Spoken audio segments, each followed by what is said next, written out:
Didžiuojamės remdami Lietuvos moksleivių krepšinio lygą.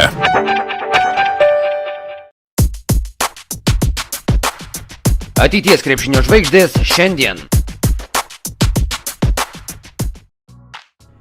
2016-17 metų moksleivių krepšinio lygos Perlas sezonas atnešė ryškių taisyklių pokyčių 12-mečių mergaičių ir berniukų pirmojo iššūkio krepšinio čempionate. Lygos vadovybė kartu su Lietuvos krepšinio federacija nusprendė daugiau dėmesio skirti individualiam žaidėjų rengimui.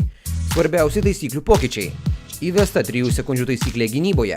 Draudžiamas bet koks užtvarų statymas bei įvesta dvigubos gynybos taisyklė, kuri leidžia naudoti dvigubą gynybą tik baudos aikštelėje. Apie svarbiausius taisyklių pakeitimus pasakojo prie jų įvedimo prisidėjęs vyriausias Lietuvos jaunimo rinktinių treneris Rolandas Radvila. Tai mums mintis gimė pagal NBA, sakykime, taisyklę, kur ten pat yra 3 sekundžių gynyboje. Tai mūsų tikslas, kad vaiką privest kuo daugiau žaisti vienas prieš vieną ir kad aklai nestovėtų baudos aikštelė. Aš iš karto galiu jums duoti paprastą pavyzdį. Aš turiu vaiką, kuris vaikų amžiuje, 1,60 m, 1,70 m, pirmo iššūkių, pavyzdžiui, jau yra aukštas. Bet jūs nežinote, jis užaugs 2 m, 2,5 m, ar jis bus centras. Tai vienas dalykas. Ir įsivaizduokit, jis stovi po krepšiu, nieko nedaro. Kokius įgūdžius mes jau ugdom? Praktiškai jokių. Jis tik tai svarbu gerai stovėti. Mums svarbiau, kad jis žaistų kaip ir gynėjas, kad matytų, kur padėti, kad orientuotis. O treneris jį pastato, jis iškelia ranką, aišku, jis rezultatą duoda, bet jis neugdo jokių įgūdžių. Ir treneris, kaip sako, aš gerą gynybą pastačiau, sako, ten nieks nepramuša, bet esmė yra ta, kad kokia ta gera gynyba, jei vaikas pirmajam iššūkiui 11-12 metų, kiek jis laisvas ir taip įmes, jeigu niekas jo nedengia. Tu 3 sekundėse gali stovėti, jeigu tu, pavyzdžiui, ant low posto, kaip žaidžia puolėjas, ir tu jį lieti, prašau, tu stovi kur nori. Tu lieti žmogų, tu stovi kur nori. Mes vietoj to, kad su vaiku dirbtumėm kažką daugiau individualiai, jį išmokytam, ką mes darom, statom užtvarėlę. Bet kokia gali būti užtvarėlė, jeigu jis dar varyti nemoka, perduot nemoka. Tai mes žiūrim į, čia italai labai šitoj pažengia į priekį. Jie daug mokina judesių be kamuolio.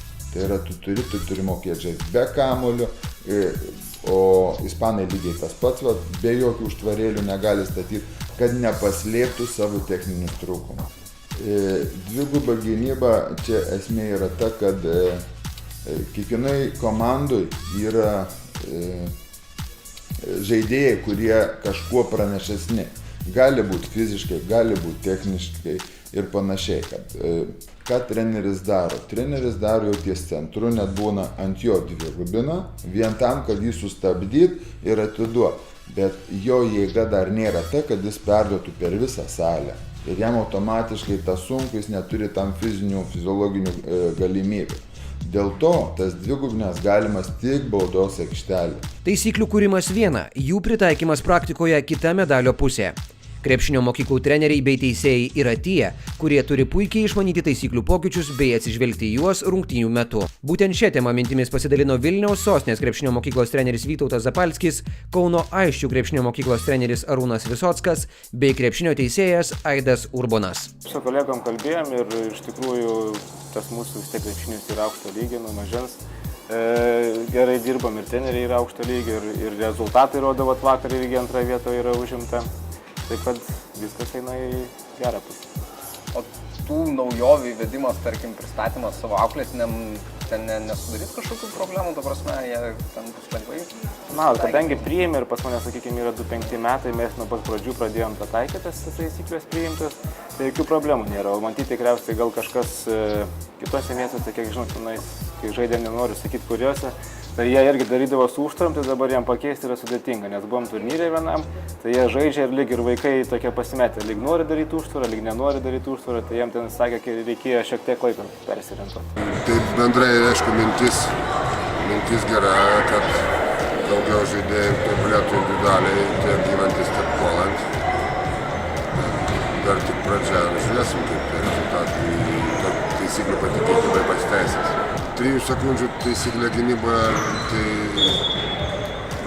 vienareikšmiškai teigiamai vertinu, nes būdavo ir pas mane komandai, kurie ten kokį dengdavo silpnesnį žaidėją ir jį būdavo ganėtinai sunku išvaryti. Dabar, kadangi žino, kad gaus tiek nepražangą iškart sudėtingiau.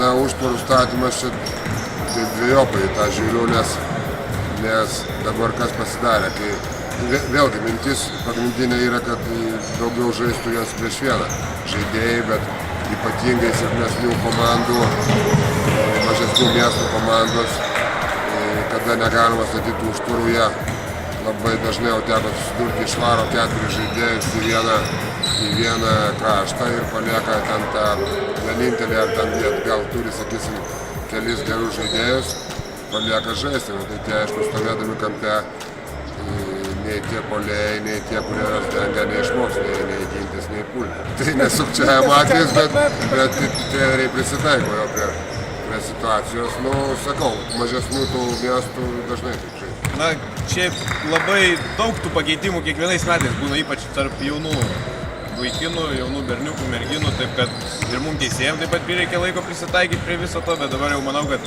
atėjo tas laikas, kai užtenka tų visų pakeitimų ir metas apsistoti, leisti treneriam apsiprasti prie to, nu vis tiek nauja, kaip sakyti, treniravimo mechanika, visą kitą vis tiek treneriai turi prie viso to taikytis.